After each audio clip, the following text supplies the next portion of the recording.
In today's Take a Day, I want to talk about the Los Angeles Clippers. And I want to talk about some things they can't allow to happen moving forward if they want to be considered and be a contending team. Now, before we get into that, though, please like, subscribe, also hit the notification bell, just so you can get the newest and the bonus content first. We put out content every day, so you won't miss any content here.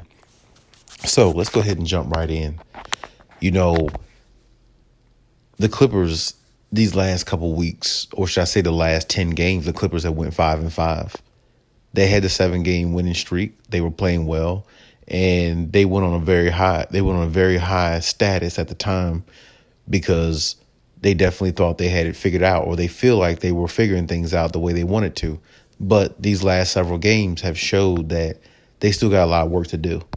And even though they don't have Kawhi Leonard, it's still no excuse. A lot of people expect them to come into this season to be more of a seasoned team, be more of a veteran type leader type team, or veteran type team that's led, by a coach in Ty Lue, who is arguably looked at as one of the best coaches in the NBA.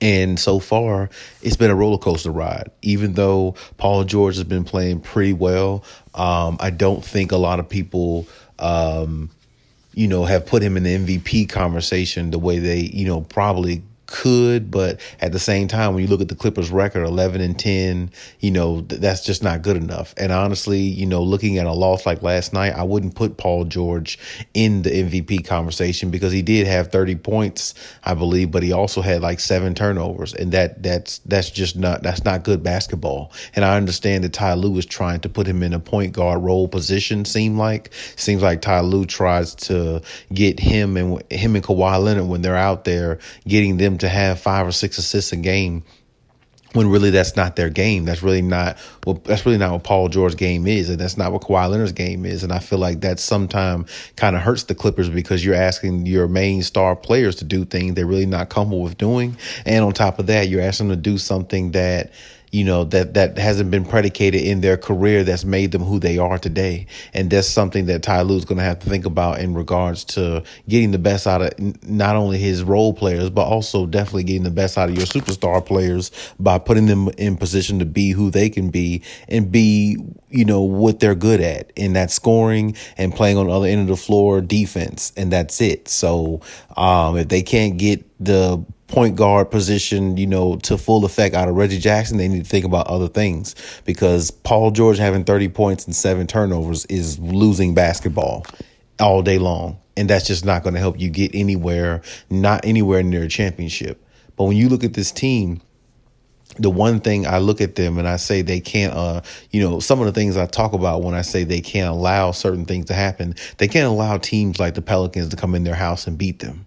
That's one thing. You cannot allow a team that is definitely inferior of you and you're the superior team. You cannot allow them to come in your house and beat you when they have no weapons to do so. I mean, I look at that roster. Like I said, the Pelicans, there's no Zion Williamson. Brandon Ingram is an average player.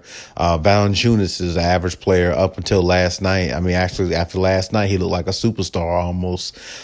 He had 7 threes. I don't know how the Clippers would even allow that specifically. I mean, you can't allow a player like Valanciunas, who's been in the league several years, who can shoot pretty decent, go out there on your home floor and look like Stephen Curry. You can't allow that. That's going to get you beat. And, when you look at other things that the Clippers have, going on in their system right now, they're allowing teams to actually dominate them mentally, seem like, because when they step on the floor, it just seems as if the Clippers play casual, lackadaisical, and it just seems like they kind of sleepwalk through quarters, as I've said many times before, and it allows other teams to get, the momentum. And when a team gets the momentum in a game mentally, they think they can beat you, and they feel like they have the momentum and the edge and the competitiveness to beat you. And for a team to be able to do that as the away team going on your home floor, and you're allowing them to do that on your home floor with your fans there watching you, and you're supposed to take care of business, and you fall short by double digits against a team that has no Zion Williamson, that's just utterly embarrassing. I mean, 123 points to the Pelicans is is very, very disturbing, if you ask me, because I mean, you're giving that up to a team who doesn't have their main star, who their second star is an average player. And Valanciunas had a career high last night, which nobody saw coming, and nobody thought he could shoot that good, nor did I, because I never even seen him shoot that good in an NBA game before. And it's really, really embarrassing to see. And the Clippers definitely have to make some adjustments. The 7-game winning streak, it's almost like it was a fluke. I mean, you give your fan base a 7-game winning streak. You give the NBA world a 7-game winning streak, like you're putting everybody on notice, when actually you got put on notice, like, hey, you're not that good of a team, and you have to learn to play like a good team every night against good or bad competition to be considered a good team. And that's just the way it is. And if the Clippers are not going to implement that in their diet, well, they're going to have a longer season than what's expected, because asking for Kawhi Leonard to come back and just save the day and save every little thing, save all the issues, and save them from grace, and, save them from, destroying themselves, and come back and make everything correct for them. That's just the wrong notion to have, even though he is the best player on the team. But there should be some chemistry and camaraderie with the team now, where they can beat teams like the Pelicans, where they could beat teams like Cleveland. I mean, you have to be able to, muster up wins like that. You done lost to the Pelicans twice, and you lost to Cleveland, and you lost to Memphis, and who knows who else the Clippers are going to lose to that they should beat. And it's just one of those things, like, when you look at a team like this, you see all the talent they have, but what is the talent if it's not all being put together where you can utilize it and make yourself a better team by going out there and playing with more energy, more excitement, and playing like you're the better team on the floor when the opposing team has no business even being on the floor with you? Why can't the Clippers play that way? And that's one of the things a lot of people probably question about the Clippers. And this is the reason why a lot of analysts and NBA, analysts and people like that, sportscasters, the reason why they think what they think about the Clippers is because of games like last night. And it's really no secret. You will go out there and have a 7-game winning streak, but you'll come 2 weeks later and have a 2-game losing streak against a team like the Pelicans, who only has 6 wins this season, and 2 out of these 6 wins came against you. Supposedly one of the premier playoff teams, or one of the teams in the NBA, or in the Western Conference at least. And really, the Clippers really haven't played like it, which is specifically the reason why I don't think Paul George really should be considered in the MVP conversation, only because, like I said, 11-10, I believe their record is. That's really not MVP caliber type gameplay. At bare minimum, they should be 13-5, or 13-6, something like that. That would be more of an MVP, carrying a team and playing a team on that level, but playing and having his team play on that level. But my point is, that's not happening right now. They're really playing up and down basketball, Jekyll and Hyde basketball, and they're playing take turn basketball between Reggie and Paul George. They're just playing take turn basketball. You take a shot, I take a shot. It's all isolation basketball. It's no ball movement, and they're not allowing themselves to play on the level of certain teams that they face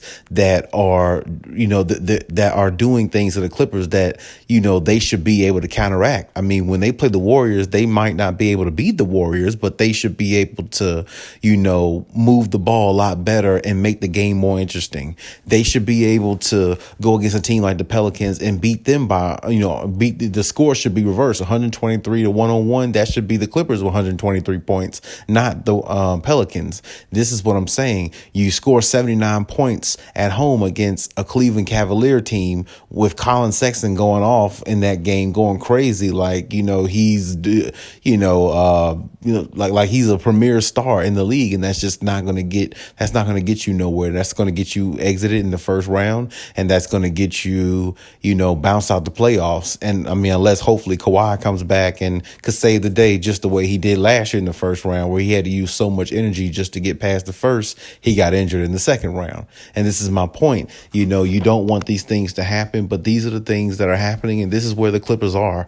They're a middle of the pack team. And, right now, a lot of other teams are struggling. So it kind of makes it, seems okay for the Clippers, because even with them being, I think, 11-10, they're like the 5th seed in the West, because a lot of other teams are struggling, and the injuries are starting to pile up in the NBA. So that kind of gives them the advantage. But at the same time, you really can't say the Clippers are playing good basketball, even though they're one game or two games over 500, because they really just don't look like a good basketball team. They look like a team with a lot of talent. And when all of them are playing isolation basketball and their jump shot is falling, they can win some games. But when they're playing isolation basketball and their jump shot isn't falling, they look like a G League team so far. It's in certain games you've seen this year. And that's just the facts, and that's just the way it is. And if they're gonna, make a run and be any type of formidable team, it's gonna start here. And right now, the way the Clippers are being looked at by me and maybe, a lot of others out there who, have watched them play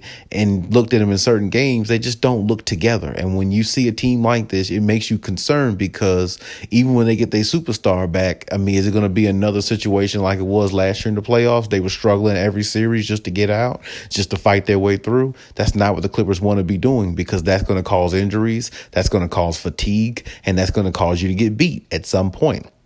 So they're going to have to figure out, ways to be better. And Ty Lue's going to have to figure out ways to get, more out of those role players. And hey, shout out to Brandon Boston. Give him more minutes. I've been saying it myself. You got a versatile young weapon there. Go ahead and use him. Stop, holding the trigger. Pull the trigger on this guy. I mean, he can only help the Clippers from what I see. I mean, if they're losing like this to the Pelicans, well, Brandon Boston can't make this operation any worse. I mean, honestly, he can only, possibly add to it if he's got the talent that a lot of people think that he does have.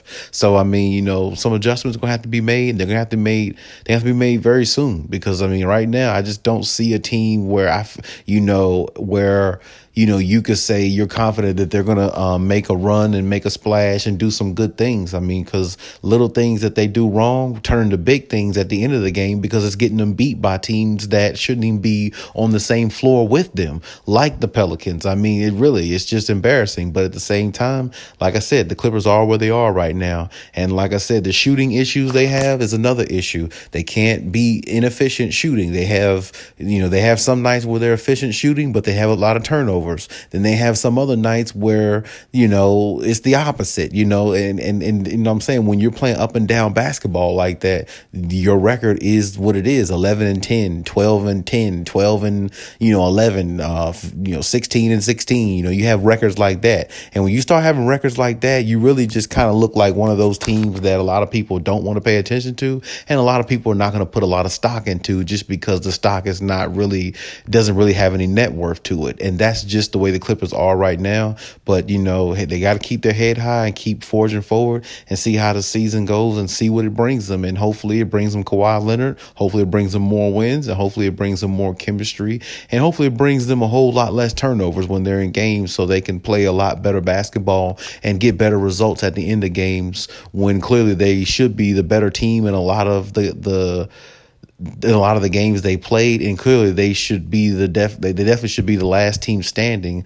When you look at a lot of teams they've played, they definitely should have won more games than what they have, but they haven't, because they've been inconsistent, and inconsistency gets you losses, and it gets you sent home from the playoffs. And a lot of times, if it's too much inconsistency, you don't even make it to the playoffs. So the Clippers are going to have to get it together, and they're going to have to get it together soon. But hey, that's my take on the situation. Leave any comments in the comment section. Let me know what you think, as always, and we'll discuss it. And hey, Khaliis out.